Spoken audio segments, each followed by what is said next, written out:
블록체인 인사이트 강채원입니다. 자, 연일 이어지는 폭염에 다들 지치셨던 한 주가 아니었나 하는 생각이 드는데요.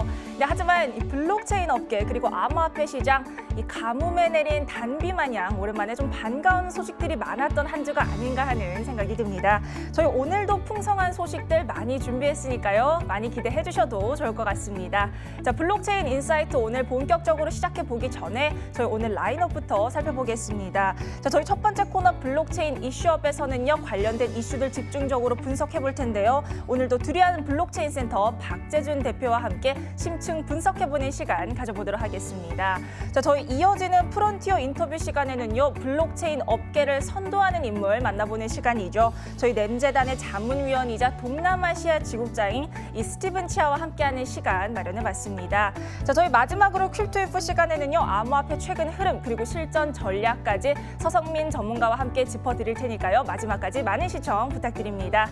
네, 블록체인의 모든 것을 담아내는 시간 블록체인 인사이트 지금부터 시작합니다.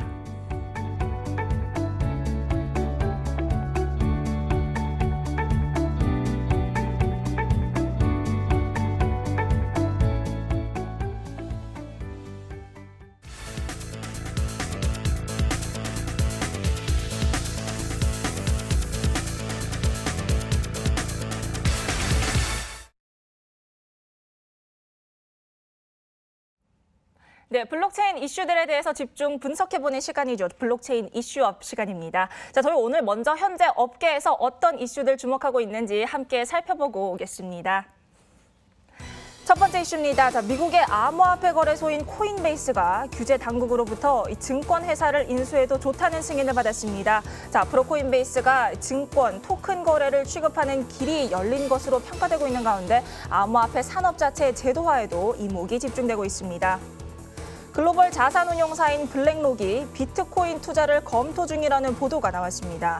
이 블록록이 암호화폐와 블록체인 기술로 이익을 내기 위해 전담 조직을 꾸렸다는 소식 직후 비트코인 가격이 급등하는 모습을 보였습니다.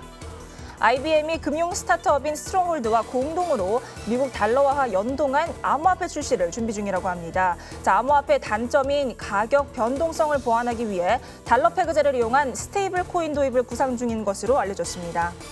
세계 신용카드 시장을 양분하고 있는 마스터카드가 암호화폐 결제 속도 향상과 소비자 보호에 관한 특허를 취득했습니다. 자, 이에 따라 업계에서는 암호화폐 거래를 개선하는 데 큰 도움이 될 것이라며 긍정적인 기대감을 내비치고 있습니다.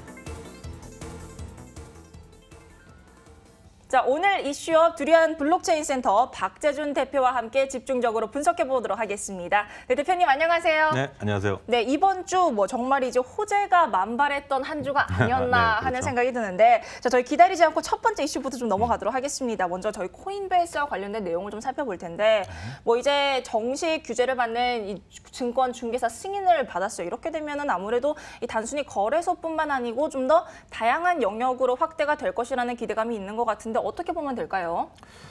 일단 이제 그 보도된 내용을 잠깐 보면 네. 이제 증권사를 인수할 수 있도록 승인을 한 거죠. 그렇죠. 아직 증권회사를 할 수 있다라는 이제 승인이 된 건 아니고, 네. 그건 아직 대기 중입니다. 네. 이제 신청하고.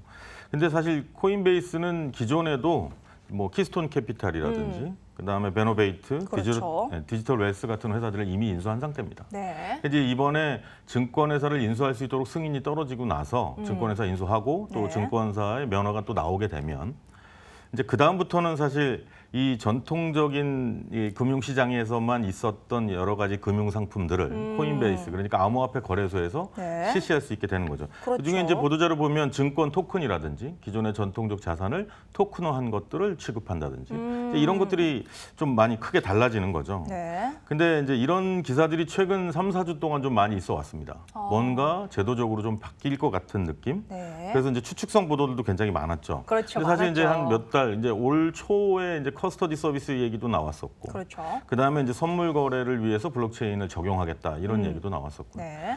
이제 뭔가 이제 이런 어떤 제도적인 변화의 분위기들에 이제 자산 운용사들도 우리는 굉장히 긍정적인 시각을 가지고 있다. 그렇기 때문에 우리도 투자를 검토하고 있다. 네. 이제 이런 얘기들을 계속 하고 있는 상황이죠. 그렇죠. 근데 그 중에서 또 이제 좀 주목해서 봐야 될 거는 ATS, 그러니까 대체거래 시스템이죠. 이제 우리나라의 한국증권거래소 같은 네. 역할을 하는 거죠. 이렇게 되면 코인베이스가 만약에 지금 이 ATS 서비스에 대한 승인이 떨어진다고 하면 코인베이스에서 중앙에서 코인 시세를 제공하는 형태가 될 겁니다. 그렇게 네. 되면 지금보다 훨씬 더 프랜차이즈 거래소 형태들이 늘어날 수가 있겠죠. 그렇죠. 그러면 이제 그 프랜차이즈 거래소 시장의 진입 문턱이 낮아지면 그만큼 거래소도 늘어나고 참여하는 이제 투자자들도 늘어날 것이고 그러면 볼륨이 커지니까. 네. 근데 이제 이런 건 있겠죠. 그 거래소들이 저마다의 가격 차이들 때문에 지금 아비추라지 거래가 늘어나고 있는데 네. 이제 그런 부분들이 상당 부분 이제 위축된다고 해야 될까요? 아니면 뭐 그럴 수는 감소한다고 해야 될까요? 네. 이제 그렇게 되면 어떻게 투자자들 입장에서는 오히려 긍정적일 수 있습니다. 그 그렇죠. 아비추라지 때문에 제대로 투자에 참여하지 못하는 경우도 있기 때문에 뭐 그런 긍정적인 부분도 좀 있겠죠. 네. 이제 근데 이제 만약에 정부에서 미국 정부에서 이걸 예상한 대로 증권사 인수하고 증권사로서의 서비스를 할 수 있도록 승인한다 그러면 암호화폐를 가지고 기존의 주식 시장에서 하는 거와 똑같은 서비스를 할 수 있게 되는 겁니다. 네, 당연히 마진 거래나 그렇죠. 뭐 대출 거래라든지 네. 뭐 여러 가지 기존의 그 증권사에서 하고 있는 그렇죠. 그런 기존의 금융 서비스가 이제 암호화폐 기반으로 모두가 될 것이라는 거죠. 그렇죠. 그렇게 네. 되면 이제 암호화폐 거래소에서 기존의 전통적인 개념의 금융 서비스들의 암호화폐를 기반으로 한 다양한 상품들이 나오게 되겠죠. 네. 네. 그러면은 이렇게 되면은 이렇게 코인베이스의 증권 인수 승인 이후 어떤 암호화폐 시장의 이 진입이 제도권 진입이 좀 본격화될 것이라고 보면은 맞겠죠? 그렇죠. 이제 암호화폐는 아직은 이제 거래소에는 이미 거래가 되고 있죠. 네. 거래가 되고 있는데 지금 골드만삭스가 또 지원하는 서클이라는 거래소는 연방의 은행 면허를 또 신청한 상태입니다. 네. 그러면 마찬가지로 이 은행 면허를 또 받게 되면 은행에서 하고 있는 뭐 대출이나 부가 금융 상품들을 또 판매할 수 있는 그런 상황이 되겠죠. 그러니까 어떻게 보면 제도권에서 이러이러하게 네. 암호화폐를 제도권으로 받아들이기 위한 준비들이 진행되고 있는 거 아닌가. 이제 그런 보도들이 지금 굉장히 많이 나오고 있죠. 그렇게 그렇죠. 되면 지금 앞서 말씀드렸던 코인베이스에서 인수해 놓은 뭐 캐피탈사라든지 거래소라든지 또 지금 증권사를 인수한다든지 이제 제도권 안으로 흡수되는 게 좀 긍정적으로 보고 있는 거 아니냐 이런 네. 추측이 또 될 수 있겠네요. 네, 이렇게 해서 저희가 좀 코인베이스의 증권사 인수 승인에 대한 이슈를 좀 살펴봤는데 오늘 이 첫 번째 이슈에 대한 한 줄 평 어떻게 볼 수 있을까요? 예, 조금 과감하게 제가 말씀을 한번 드려본다 그러면 과감한 한 줄 평. 암호화폐가 제도권 금융을 흡수하고 있다. 이렇게도 한번 볼 수 있지 않을까 싶습니다. 암호화폐가 제도권 금융을 흡수하고 있다. 네, 알겠습니다. 자, 저희 다음 이슈 살펴보도록 하겠습니다. 자, 다음으로 살펴볼 이슈는요. 세계 최대 자산 운용사죠. 블랙록이 암호화폐 시장에 진출을 한다는 소식인데요. 저희가 자세한 내용을 좀 살펴보기 전에 이 블랙록의 레리 핑크 회장의 블룸버그 인터뷰 영상이 좀 준비되어 있으니까 먼저 영상부터 짧게 확인을 좀 하고 오겠습니다.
자, 저희가 이제 블랙록의 레리 핑크 회장의 이 블룸버그 인터뷰를 바탕으로 구상한 영상을 지금 살펴봤는데 이 내용을 보면 암호화폐 자체 매수보다는 블록체인 기술에 대한 관심을 좀 더 많다는 공식적인 입장을 표명한 것으로 보이는데 네. 저희 이슈부터 좀 살펴보도록 할게요. 일단은 우리는 암호화폐 자체에 투자할 생각은 없다. 네. 블록체인 기술 자체에는 관심이 있고 미래에 필요한 투자라고 생각한다. 이런 인터뷰는 참 많이 있어 왔습니다. 많이 있어 왔어요. 뭐 IB의 총재라든지 네. 각종 투자기관의 CEO를 맡으신 분들을 항상 소문이 돌면 인터뷰는 한결같이 이런 맥락이었죠. 그렇죠. 네. 근데 사실 이제 그 보도 자료를 좀 지난 걸 찾아보면 블랙록은 참 부정적인 시각을 과감하게 굉장히 공격적으로 했던 표현들이 많습니다. 네. 첫 번째로 암호화폐 투자는 언젠가 영원이 될 수도 있다. 또 하나는 지금은 비트코인이 투자 가능한 자산의 클래스가 네. 아니다. 또 마지막으로 돈 세탁 인덱스다. 상당히 과감한 멘트를 많이 쳤던 굉장히 회사예요, 공격적인 사실. 멘트들이 많았죠. 네. 근데 이제 이런 이제 입장을 밝히다가 어느 순간에 이제 뭔가 투자 검토를 하는 팀을 꾸렸다라든지 이런 부분에서 우리는 아직은 검토할 단계가 아니라든지 조금 이제 유화한 표현들이 조금씩 나오고요. 네. 근데 이제 뭐 우리 언론상에서 많이 나왔던 뭐 헤지펀드의 킹이라고 불리는 스티븐 코엔 같은 이제 그 CEO도 그 회장도 이제 암호화폐 시장에 진출을 이미 시사한 바가 있습니다. 그렇죠. 예, 그러니까 이런 기관들이 아직은 블록체인 기술 중심으로 뭔가를 하겠다라고 얘기를 하고 있지만 블록체인 기술이 지금 현재 알고 있는 하이퍼레저라든지 여러 가지 컨소시엄들이 있는데 이제 그런 것들 외에 실질적인 그 투자에 저희들 이제 관심을 가지고 있다. 네. 이런 계획들이 밝혀지는 거 보면 지금 암호화폐 시세가 올라가는 거하고 또 연동이 되는 것 같기도 합니다. 그렇죠. 뭐 저희가 앞에서도 얘기했지만 이런 메이저 플레이어들의 시장 진입에 대한 기대감이 한층 더 높아지는 뉴스가 아니었나 하는 생각이 듭니다. 자, 저희 다음 이슈 살펴보도록 하겠습니다. 자, IBM이 달러 가치와 연동되는 암호화폐 출시를 준비 중이다라는 보도가 나왔는데 자, 사실 IBM 같은 경우는 블록체인 기술에 일찍이부터 좀 관심을 보여오기도 이미 했고 들어와 있죠. 뭐 이제 저희가 말씀드렸다시피 스테이블 코인을 도입을 한다는 구상인 것 같은데 자, 어떻게 살펴보면 될까요? 일단은 스테이블 코인 뭐 지난주에도 말씀드렸던 그 기존의 기업의 포인트를 코인화한 것도 있고요. 네. 테더라고 여러분들도 많이 아시는 코인도 있죠. 이제 달러에 패깅이 된 거. 그렇죠. 그리고 이제 자원이 패깅된 것들도 있었죠. 뭐 베네수엘라의 원유에다가 이제 패깅한 것도 있고, 영국의 금에다가 이제 패깅한 것도 있어 왔죠. 그렇죠. 예. 근데 이제 지금 IBM이 만든다고 하는 건 좀 기존에 있었던 어떤 것보다 강력해 보입니다. 일단은 신탁기관이 이제 프라임 플러스라는 기관이 신용보증기금 역할을 하고 네. 또 연방의 예금보험공사가 지급보증을 하니까 뭐 이거보다 스테이블한 코인은 만들기 어렵지 않을까 싶을 정도입니다. 그렇게 보여요. 네네. 네. 그러니까 이제 이렇게 되면 뭐 분명히 이런 게 있겠죠. 이렇게 안정된 코인이 나온다면 이 코인 암호화폐가 필요한 어떤 서비스나 기술에서는 이런 걸 쓰면 굉장히 유용하겠죠. 안전하고. 네. 그런데 이제 재미있게 볼 수 있는 건 이런 것 같아요. 그러니까 주로 IBM에서 발표했을 때는 주요 금융기관들이 사용하는 걸 시작으로 해서 네. 다양한 방면에 퍼져나갈 거라고 하는데 이제 제가 볼 때는 지금 IBM에 가면 뭐 창업 지원을 한다든지 기술 지원을 하는 여러 가지 프로그램들이 있습니다. 그래서 창업하려고 하는 이제 사람들이 거기 신청을 하면 멘토링도 해주고 우리나라에 있는 여러 가지 지원 프로그램처럼 멘토링도 네. 해주고 기술적인 지원도 한단 말이죠. 그런 서비스들의 이 코인이 바로 적용돼서 상용화 될 수 있겠죠. 근데 그렇죠. 저는 그런 부분들이 훨씬 더 시장 밑바닥부터 올라오는 변화가 아닐까 생각합니다. 그렇게 되면 많은 네트워킹에 사실 사용이 될 수는 있을 것 같아요. 자, 그러면은 여기에 대한 한 줄 평은 어떻게 내리실까요? 인프라 확보 후에 시장 주도권 확보하는 전형적인 사례죠. 이런 지금 IBM이 하고 있는 사례가. 네. 한국의 기업들도 더 많은 기업이 더 많은 시도를 할 수 있는 환경이 좀 됐으면 좋겠다. 네, 알겠습니다. 자, 저희 이렇게 해서 세 번째 이슈까지 살펴봤고 이제 마지막 이슈를 좀 살펴볼 텐데 자, 마스터카드의 암호화폐 결제 관련 취득 소식을 좀 전해드려야 될 것 같아요. 뭐 시장 진출의 수순으로 봐도 될지 업계의 관심이 굉장히 뜨겁습니다. 네. 네. 이제 관심 있게 보셨던 분들은 기억하시는 카드들이 좀 있으실 겁니다. 뭐 센트라 카드라든지 모나코, 네. 그다음에 이제 테넥스 같은 카드들이 있었죠. 이제 이 카드들도 이제 물론 시장에 퍼지기에는 아직 좀 부족한 부분도 있고 영업적인 부분이라든지 거점 그렇죠. 마련이라든지 네. 이제 기존에 이제 카드사들이 해왔던 기반들이 없기 때문에 아직 확산은 되기 어려운데 이제 뭐 그 중에 하나 센트라 카드 같은 경우에는 카드 하나 안에 코인을 한 20여 종을 선택해서 집어넣고 사용할 수 있습니다. 네. 그리고 이런 카드들은 뭐 센트라 카드 같은 경우는 그 지머맨이라는 CEO가 경영진이죠. 네. 이 경영진이 뭐 재벌 속칭 얘기하는 이제 우리 흔히 얘기하는 재벌 이사입니다. 그래서 처음 출발부터 법무법인이나 KYC 컨설팅 법인들을 같이 계약을 맺고 시작했기 때문에 굉장히 안정적으로 이 카드가 진화하고 있다고 생각을 했던 거죠. 그렇죠. 근데 아직 이제 뭐 눈에 띄는 결과는 아직 없습니다만. 근데 이제 마스터카드가 하는 변화는 네. 일단은 뭐 보도에서 보셨겠지만 뒷단에 결제와 청산 부분은 이제 마스터카드 기존 시스템을 그대로 씁니다. 네. 앞에 부분에서 암호화폐를 사용할 수 있게끔만 만들어주는 거죠. 그렇게 되면 사용자들 입장에서는 암호화폐를 내가 편하게 쓸 수 있고 네. 근데 결제와 청산은 기존의 마스터카드가 하는 신뢰 있는 서비스 기반을 갖게 되는 거니까 어떻게 보면 이 암호화폐 가지고 데비카드 형식으로 쓰는 것들이 조금 더 빨리 퍼질 수 있겠구나. 또 지지난주에 우리가 말씀드렸던 알리페이에서 지금 하겠다고 하는 송금 서비스, 네. 이제 모바일 그렇죠. 쇼핑에서 쓸 수 있는 네. 이제 이런 이제 대형 업체들이 이런 환경을 만들어내면 사용자들의 경험이 그만큼 늘어나고 편해지고 익숙해지니까 이 보편 이제 보급되는데 이 암호화폐가 확산되는 데는 굉장히 긍정적인 신호라고 보여집니다. 그런 의미에서 사실 이 마스터카드라는 기업을 배제를 하고 봤을 때 어떤 신용카드 시스템과 네네. 블록체인의 결합 이런 거에 대한 효과는 저희가 또 어떻게 얘기를 좀 할 수 있을까요? 그 암호화폐 시스템과 블록체인 결합. 그런데 이제 지금 마스터카드가 하려고 하는 일들이 과연 그러면 지금 단계에서 암호화폐를 쓸 수 있게끔만 해주는 게 중요한 것이냐, 아니면 다음 단계에서 원하는 그림이 도대체 뭐냐, 이제 이런 궁금증이 생겨요. 그렇죠. 첫 번째는. 네. 이제 그렇게 되면 결제와 청산은 기존 시스템을 쓰는 이제 병행되는 일종의 뭐 하이브리드 형태겠죠. 이런 카드 형태가 계속 이제 지속될 것이냐. 이제 이 부분은 이제 물음표가 생깁니다. 아직은. 암호화폐 전용 카드가 생긴다라는 건 지금도 마찬가지예요. 스마트폰에서 훨씬 더 편리하게 쓸 수 있습니다. 그렇죠. 기존 신용카드 시스템보다 맞아요. 스마트폰에 앉히면 훨씬 더 편하게 쓸 수 있죠. 암호화폐가 이렇게 많은데 네. 또 단순히 상점에서 지불하는 방법뿐만 아니라 그렇죠. 디지털 기기에 제가 어떤 데이터를 이용하거나 보내거나 할 때도 앞으로 다양한 코인들을 이용해서 그게 원활해질 텐데 그럴 때에 기존의 전통적인 시스템의 카드 시스템에다 암호화폐를 붙인 건 여러 가지로 불편함이 있을 겁니다. 자, 그런 의미에서 이 마스터카드의 암호화폐 결제 시스템 특허 취득에 대한 뉴스 한 줄 평 저희 어떻게 내릴 수 있을까요? 이제 마스터카드가 얘기했던 첫 번째 포인트가 있습니다. 이 암호화폐 거래를 하면 익명성으로 쇼핑을 할 수 있게 되는데 그렇게 되면 많은 증가세가 있을 것이다. 네. 그래서 제가 한 줄 평을 말씀드리자면 익명성 기반의 쇼핑 문화가 확산이 되면 물론 이제 시장은 활성화되겠지만 그렇죠. 경제 투명성은 좀 떨어지지 않을까 이런 우려를 한번 해봅니다. 소비는 늘고 경제 투명성은 좀 떨어지지 않을까 하는 한 줄 평 주셨습니다. 자, 저희 오늘 블록체인 이슈업 두란 블록체인 센터 박재준 대표와 함께했습니다. 대표님 감사합니다. 네, 감사합니다.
네, 이번에는 블록체인 업계를 선도하는 인물들을 만나고 이야기해보는 시간입니다. 프론티어 인터뷰 시간인데요.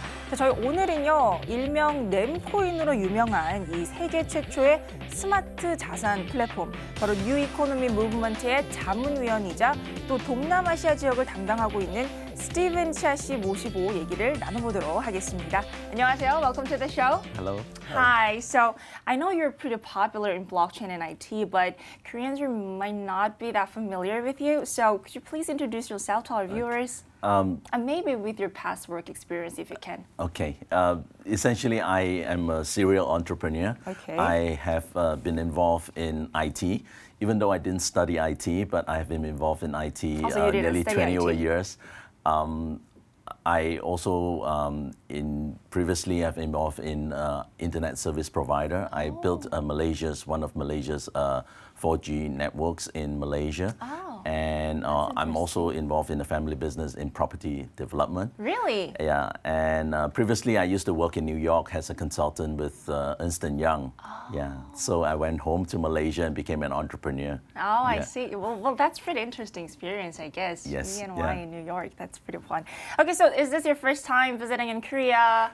No, I love coming to Korea, especially Seoul, because previously I've been involved in the Entrepreneurs Organization where they have actually a chapter I here. see. I visited here previously before. Yeah, and I just love coming back here. Good to hear that. So you're a council member for NAM Foundation and also the regional head of the Southeast Asia. So what do you exactly do? NEM.io Foundation, essentially we are a very interesting organization in the sense that we are a non-profit but IT organization. Okay. So think of the foundation as a group, kind of like the custodian of NEM, the project, the blockchain project. So as council member, we serve on a 2-year period Okay. on the council, basically to oversee everything that has to do with the blockchain project. My day job, my other job actually Okay. has the regional head for Southeast Asia. So essentially what we're trying to do is to have 6 regions or more to build up around the world, and each region for NEM is run by a regional head. So I'm actually the head for Southeast Asia. I see, I see. Well, I heard that you participated other cryptocurrencies, developing other cryptocurrencies besides NAM, right? So what else are there? Well, actually, for us, personally, I've only been involved in NEM specifically, but of course, I've invested in other cryptocurrencies over the years. But our charter actually is to grow the NEM community around the world, and also, in particular, around around a year and a half ago, we decided to have what we call more boots on the ground. That means people that will be planted in each region, so that we can help companies and organizations who want to build on the NEM blockchain. Oh, I see. So you're in charge of technical development of NAM Foundation. And Namecoin itself is pretty more popular in Korea, but now I want to talk about more like a blockchain. So new economy movement, you guys don't use the name anymore, right? Well, actually, we like to use NEM now lately because some of our community members out there in the world thought that it's a bit, new economy movement is a mouthful. And also it's a more very utopian view of the world. Utopian view of the world. So we decided to keep it short. Okay. And call it NEM, and we have been known around the world as NEM. Yep. Also, it fits on a T-shirt better. So, Well, yeah, it looks better on T-shirts. Yes, yeah. Do you want to show the shirts? yeah. See, like we have the shirt, yeah. Okay. So what motivated you to start this project? Well, essentially, I came on as both as a volunteer and also as a regional head, has one of the leadership within the Asia Pacific region. In the early days, NEM was started actually as a project because around 2014, the very smart young people who wrote the NEM blockchain, they got together and said, we can write. They saw what was happening in the blockchain world, and they say, I think we can write a better blockchain. And so they spent 1 year doing that, and they did. So in 2015, they finished the project, and that was when they launched it in March 31st, actually April Fool's Day. Wow, so they finished the Yeah. project in 2015. Yeah, which is literally like 3 they years ago. wrote the software, which Wow. is what is NEM open source software today. Yeah. I see, that's interesting. So NEM is taking POI, which is unusual. Well, when it says Okay, that, yes. other cryptos pretty much using POW and POS. So what would be the reason? Well, they saw what was happening at that time when they developed the consensus mechanism. For us, if let's say, for example, if you have proof of work, that means the more compute power you have, the better, the more influential you are through the network. Proof of stake is the more native currency you have. It is. Then the more influential you are. So Yup. we thought maybe we'll have a combination of two. So proof of importance essentially is a little bit of proof of work and proof of stake, with the very basic idea that if you have a lot of processing power but you don't have funds, it's useless. Yeah. Conversely, if you have a lot of money around Okay. cryptocurrency or digital assets, but you don't do work for the network. You're also useless to us. I see. So proof of importance is a very good combination of the two. Think of proof of importance as like in a family. You have the grandfather, the father, the mother, and the children, right? Yeah. They all have different importance, you know. So basically, that importance score is what determines your role within the NEM blockchain network. I see. So NEM is considered pretty fair for, taking POI besides POW and POS. So is it all planned from the beginning? Yes, I think when they were selecting the consensus mechanism, they also wanted to be pre-mined that way that there is no one organization, no one party that can manipulate or have overall undue influence on the network. So that it's fair, and it's all pre-mined and distributed out our native currency, which is called ZEM. Yeah. So, there are always pros and cons. Always, for everything. It might be not comfortable for you to answer, Okay. but so there are a few weaknesses that people pointing out on new economy movement. So what's your view of it? Well, I think a lot of the global protocols, what I call protocol blockchains, are started off in the West and they're Okay. introduced in the West. We are actually one of the few that actually started in the East. That means, in fact, our foundation is registered in Singapore, right? So the con of that is that a lot of people in the West have never heard of NEM. Right? Okay. But in Asia, actually, we are quite well known. In fact, we're the top cryptocurrency and also project in Japan because we have a very strong partner Right. called Tech Bureau in Japan. So because of that, actually, I think that would be one of the cons. So when we go out to, let's say, the industry show, like recently, last year even, we were at the Consensus blockchain show in New York, and very few people have heard of NEM, but Yeah. we are more well known in this part of the world. I Yeah. see. Okay. Well, so you guys are very high demand in Japan, and why do you think there's the reason? I think a lot of the interest has been in both the technology, the blockchain technology, and also our native currency ZEM. In Japan, mainly it's because our partner Tech Bureau, they are actually co-partners in the development of our Right. next version of the NEM blockchain, which we actually call it Catapult. So basically, because of their growing the whole community in Japan, today nearly 40% of our cryptocurrency is traded on let's say on a 24-hour basis. 40% of it is traded in Japan. Also, it helps that Tech Bureau owns, or rather, it's also have their own exchange called Xife Exchange. Right. Surprisingly, even in this part of the world, Korea is number 2. It is. Right? So we have Here? a lot of supporters here in Korea for our currency, and now we're trying to build up that community and support them in terms of using the blockchain here in Korea. Oh, I see. Okay. Well, now I want to talk about this that people might be wondering. Okay. So, well, I think it was back in March or something, the thing that happened in CoinCheck. Ah, yes, okay. In Yes, Japan. the hacked. Well, yes. yeah, the hacked. So, they said they were monitoring the coin, but then they kind of failed to track it. What happened? What did you Okay. guys do? Well, essentially, in the CoinCheck hack, basically was just the exchange actually has, in fact, around the world, a lot of the exchanges have very heavy responsibility. Two of the various heaviest responsibilities, security and to make sure that safety of the funds. In this case, CoinCheck actually did not employ some of the security measures that they should have. That's the reason why the hack happened. Of course, the funny thing was the moment the hack happened, everybody knew who was the NEM then, right? But we tried to help because what we did was we actually have a mechanism to tag the wallets that had the stolen funds. So we started doing that and helping CoinCheck to do that. And we did it for a couple of months, and this is all by our volunteers in our community. They did that. They did that very well, and we saw exactly where the funds were being sent also. So in this case, the onus or the responsibility still rests with all the exchanges around the world to do something about it once they receive the stolen funds. Right. So in this case, I think it was a combination of the authorities that need to follow up, people that are in in the Interpol and all that. So we handed off that responsibility to them, but we Right. assisted them with the tracking and all that. But in a sense, actually, the funds were still circulating within the NEM, within the exchanges.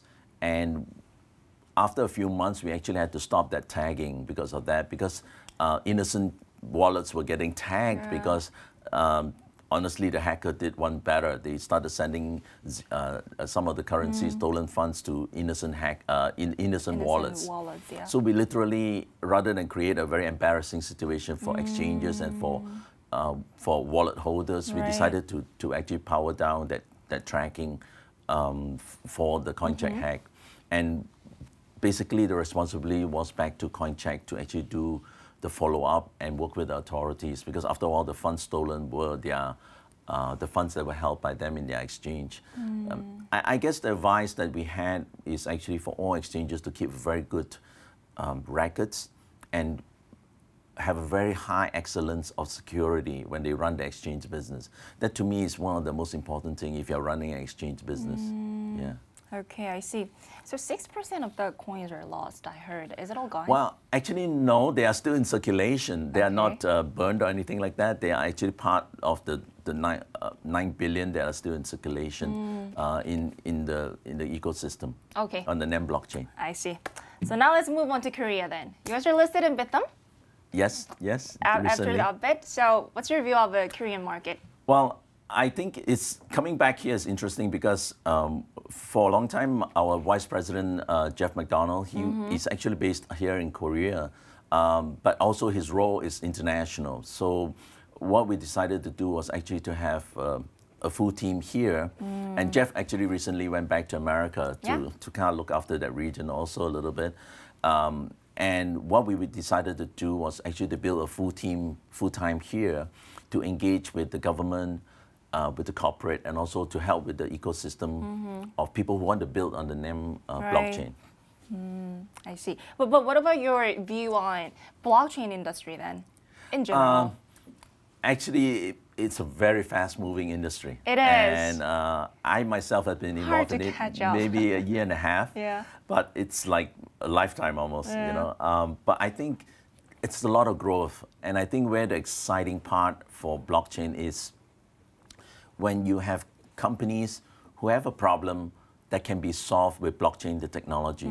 That's why all around the world, in all the NEM meetups and all the NEM meetings that we do, we try to concentrate on how can companies or governments use the technology for good to maybe solve a particular problem within their industry or within their ecosystem.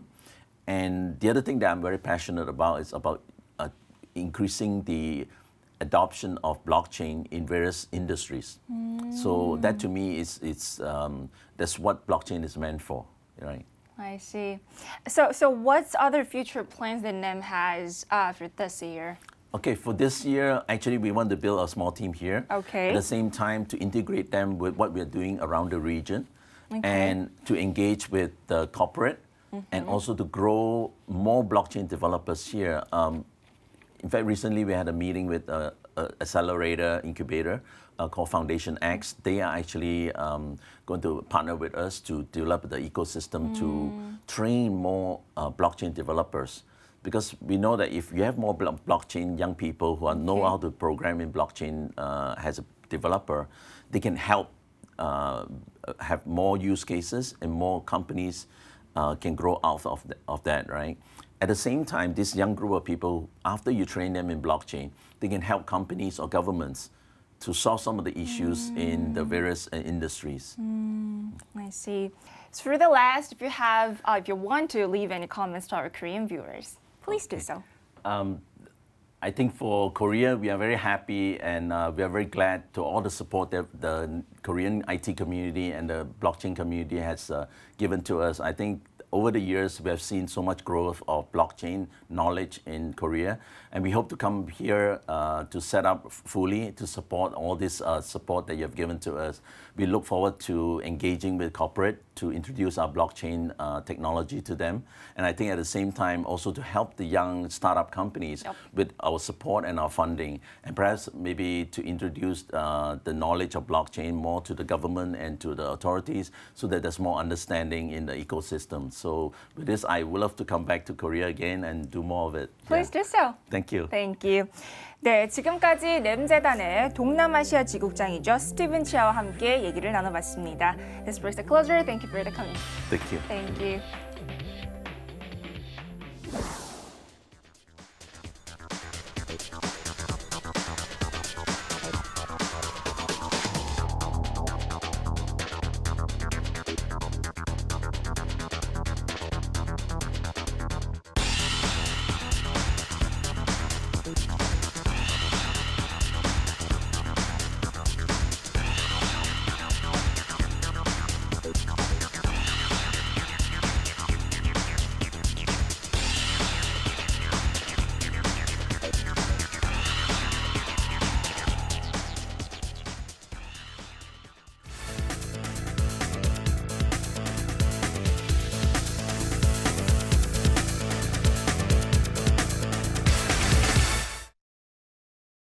네, 암호화폐 차트 분석 그리고 실전 전략까지 알려드리는 크립토 인포 시간입니다. 저희 오늘도 서성민 전문가와 함께 짚어보도록 하겠습니다. 네, 전문가님 안녕하세요. 네, 안녕하세요. 네, 반갑습니다. 자, 본격적으로 저희가 좀 시작을 해볼 텐데요. 네. 자, 먼저 한 주간 암호화폐 시장 어떻게 보셨는지 그리고 다음 주 어떻게 갈 것 같은지 간단하게 좀 짚어주실게요.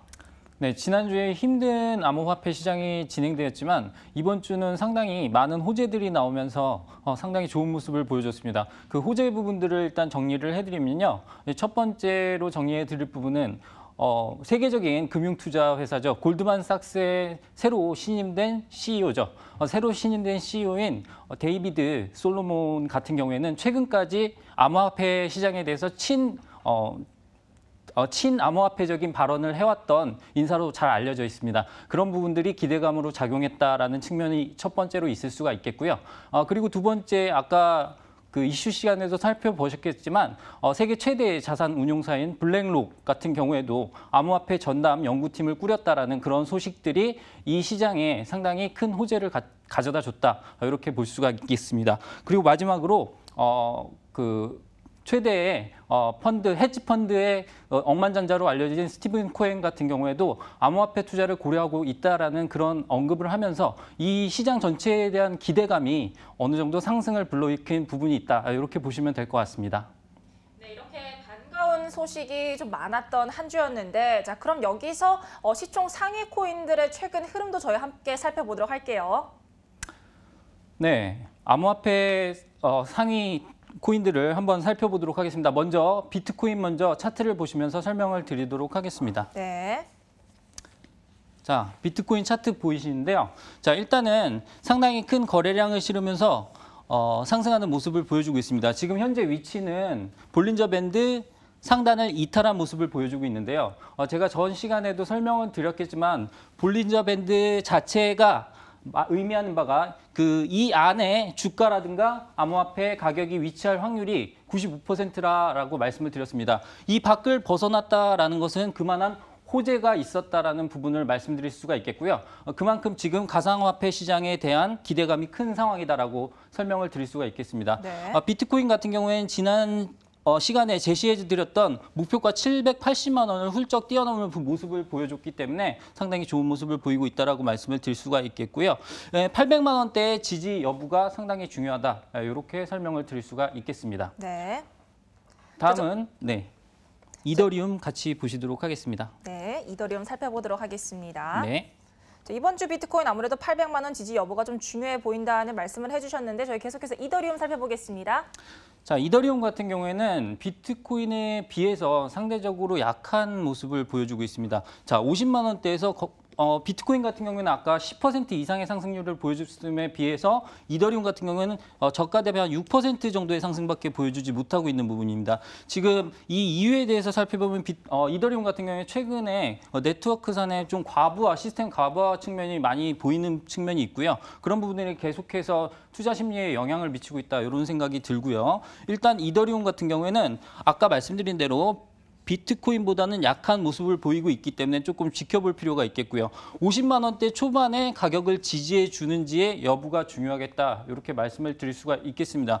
향후 움직임을 봐야 알겠지만 일단은 현재 이더리움 같은 경우에는 어떤 그 57만 원대는 약간 저항을 받는 모습이기 때문에 조금 투자에 유의하시는 모습을 보이고 있다, 이렇게 설명을 드릴 수가 있겠고요. 네, 저희 계속해서 이번에는 리플을 좀 살펴봐야 될 것 같죠. 자, 이더리움 같은 경우는 비트코인보다 상승률 대비 상대적으로 약한 모습 보였습니다. 자, 리플 살펴보도록 할게요. 네, 마찬가지로 리플 보도록 하겠습니다. 지금 리플 같은 경우에도 보시면 상승하는 모습은 보였습니다만 지금 현재 비트코인과는 다르게 볼린저 밴드 안에 위치하고 있는 모습을 보실 수가 있습니다. 일단 볼린저 밴드 상단은 저항대로 작용할 가능성이 높겠고요. 이 가격대는 한 580원대 가격이 되겠다, 이렇게 설명을 드릴 수가 있겠습니다. 하지만 제가 계속해서 말씀을 드렸다시피 리플 같은 경우에는 500원대 초반대의 가격대에는 충분히 매수할 수 있는 그런 코인이라고 말씀을 드릴 수가 있겠고요. 4월 달에 지난 상승과 비교했을 때, 비트코인과 비교했을 때는 상당히 지금 상승률이 저조한 측면이 있지만 어느 정도 추가적인 상승을 할 수 있는 모습을 보이고 있다, 이렇게 정리를 해드리도록 하겠습니다. 네, 리플의 추가 상승까지 좀 기대되는 흐름 저희 살펴봤습니다. 이렇게 시총 상위 코인 흐름 살펴봤고요. 자, 지금부터는 저희 이제 한 주간 시장에서 주목받은 혹은 앞으로 좀 괜찮을 것 같다는 특징 코인을 또 갖고 오셨다고 하는데, 자, 전문가님 오늘 특징 코인 어떤 거 갖고 오셨을까요? 자, 오늘의 특징 코인을 말씀드리도록 하겠습니다. 네. 오늘 특징 코인은 여러분들이 뭐 일본의 국민 코인이다라고 알고 계시는 에이다입니다. 일각에서는 카르다노 프로젝트 때문에 카르다노라고 알려져 있기도 하고요. 네. 이 코인 같은 경우에는 여러분들이 잘 아시다시피 스마트 컨트랙트 플랫폼의 역할을 하는 그러한 코인으로서 상당히 높은 기술력을 지니고 있다, 이렇게 설명을 드릴 수가 있겠습니다. 특히나 개발진이라든가 경영진 측면에서 상당히 눈에 띄는 부분이 있는데, 여러분들이 그 비트코인을 비롯한 가상화폐 시장에서 세계 3대 천재라고 알려진 찰스 호스킨슨 같은 경우에 이 프로젝트를 맡고 있는 그런 부분을 보실 수가 있겠고요. 이더리움 클래식 같은 경우에 개발에 참여했던 개발진들의 상당히 많은 그 참여자들이 여기 개발진에 참여하고 있다, 이렇게 설명을 드릴 수가 있겠습니다. 일단 가격적인 측면으로 설명을 드리도록 하겠습니다. 마찬가지로 아까 보셨던 비트코인과 마찬가지로 에이다 역시 볼린저 밴드 상단을 뚫고 나간 모습을 보실 수가 있는데요. 이만큼 볼린저 밴드 상단을 뚫고 나갈 만큼 지금 투자자들의 관심을 받고 있다, 이렇게 설명을 드릴 수가 있겠고요. 거래량 측면에서 상당히 특징적인 모습을 보이고 있습니다. 거래량이 폭증한 모습을 보일 수가 있는데 일반적인 거래량의 10배 이상의 거래량을 터뜨리면서 상승을 준 부분이 있기 때문에 추가적인 상승도 가능한 측면이 있다, 이렇게 설명을 드릴 수가 있겠고요. 특히나 에이다 코인 같은 경우에는 하르켈이라는 그 특수한 프로그래밍 언어를 사용해서 어느 정도 그 양자 컴퓨터가 나온다라고 해도 해킹이 불가능하다라고 알려져 있는 만큼 보안성에서 상당히 높은 점수를 얻고 있는 걸로 알려져 있습니다. 네. 우리 시청자분들께서 관심을 가져볼 만한 그런 코인이라고 생각합니다. 네, 이렇게 주간 특징 코인으로는 이 일본의 국민 코인이라고 불리는 에이다 혹은 이 칼다노로 알려진 에이다에 대해서 좀 살펴봤습니다. 자, 그러면은 저희 마지막으로 서성민 전문가가 실전 전략을 알려주실 암호화폐는 어떤 게 있을까요? 네. 오늘 실전 전략으로 말씀드린 코인은 네. 지난 시간에 특징 코인으로 가져왔던 파워 레저입니다. 파워 레저 같은 경우에는 P2P 에너지 거래 플랫폼으로서 쓰이는 역할을 하고 있다라고 말씀을 드렸고요. 호주의 정부와 함께 블록체인 관련된 프로젝트도 공동으로 준비하는 만큼 그만큼 신뢰성이 있는 그러한 프로젝트다라고 말씀을 드렸습니다. 그리고 지난 시간에도 소개를 드렸지만 이미 뉴질랜드 최대의 에너지 인프라 업체 중에 하나인 벡터사와 파트너십을 맺고 있는 관계로 상용화 가능성이 상당히 큰 코인이다라고 말씀을 드렸습니다. 왜냐하면 그 벡터사에 가입된 고객 수만 60만 명이 넘는 만큼 그런 부분들이 상당히 긍정적으로 작용이 될 수 있고요. 최근에 상당히 이상한 흐름을 보였긴 하지만 지금 가격적인 측면에서 봤을 때 저가 부근에는 충분히 접근할 수 있는 코인이라고 생각이 듭니다. 특히나 기술력 부근에서도 그렇고요. 약간 친환경적인 목표가 있다라는 측면에서 각국 정부들의 관심을 받지 않을까라는 측면이 있고요. 일단 가격 전략을 한번 차트를 보시면서 자세하게 설명을 드리도록 하겠습니다. 자, 오늘은 조금 시간이 있는 관계로 가격 전략을 자세하게 제시해 드리도록 하겠습니다. 자, 일봉으로 접근을 하도록 할 텐데요. 우리 시청자분들 그리고 투자자분들께서 주의해야 되실 모습이 나와 있는 부분이 있습니다. 자, 며칠 전인데 고가가 800원대를 잠깐 훌쩍 넘었다가 바로 빠진 모습을 보실 수가 있는데요. 자, 이렇게 가격이 급등하는 모습을 보일 때 투자자분들이 따라가시는 경향이 있는데 이럴 때는 거래량을 분명히 확인을 하시고 들어가셔야 됩니다. 근데 이때 당시에 올라갈 때는 거래량이 없었습니다. 떨어질 때 거래량이 있었지. 이 말인즉슨 누군가가 이 코인을 가지고 가격적인 장난을 쳤다. 이렇게 받아들이시면 될 것 같고요. 지금 어느 정도 안정화를 찾은 상태에서 상승을 보이고 있는 만큼 어느 정도 가격 전략을 펼칠 수 있겠다라는 생각이 듭니다. 자, 지금 현재 가격 430원대인데요. 이 코인 같은 경우에는 시총이 2천억이 넘지 않습니다. 그렇다 보니까 지금 이 코인의 시총으로 봤을 때 공격적인 가격 전략보다는 약간 보수적으로 접근을 해서 조금 큰 가격을 먹고 나오는 전략을 제시해 드리도록 하겠습니다. 그래서 가격 전략을 제시해 드리면요. 제가 분명히 말씀드렸는데 주식 시장 같은 경우에는 5일선을 본다라고 말씀을 드렸습니다. 주식 시장 같은 경우 월화 수목금 5일 거래하기 때문에 5일선을 많이 참고를 하는데요. 코인 시장 같은 경우에는 월화 수목금 토일까지 거래가 있기 때문에 7일선을 참고하시는 게 좋습니다. 단기 이동 평균선의 경우에는 7일선을 참고하시는 게 좋고요. 따라서 7일선까지 조정이 있었을 때 매수하시는 전략을 제시해 드리도록 하겠고요. 그 가격을 제시해 보면 380원의 가격이 나옵니다. 그래서 380원에 매수하셨다가 500원까지 보시는 전략을 제시해 드리도록 하겠습니다. 지금 강한 상승 추세가 이어지는 만큼 요 단기적인 조정선까지 조정을 준다면 단기 이동평균선이 7일선까지 조정을 준다면 충분히 매수 가능하시고 500원까지 보시는 전략 제시해 드리도록 하겠고요. 아무래도 시총이 낮은 코인이다 보니까 손절 라인 잘 지키셔야 될 것 같습니다. 손절 라인은 300원으로 넉넉하게 제시해 드리도록 하겠습니다. 네, 저희 이렇게 해서 오늘은 지난주 특징 코인이었던 파워레저에 대한 실전 전략까지 알아봤는데요. 매수가 380원, 그리고 목표가 500원 제시해 주셨습니다. 네, 이렇게 오늘 크립토인포 서성민 전문가와 함께했습니다. 네, 전문가님 감사합니다. 네.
블록체인의 모든 것, 블록체인 인사이트 아쉽지만 오늘 저희가 준비한 시간은 여기까지입니다. 네, 저희는 앞으로도 다양하고 또 유용한 정보 전해드리기 위해서 노력하겠습니다. 네, 저희는 다음 주 목요일 이 시간에 찾아뵙겠습니다. 시청해주신 여러분 고맙습니다.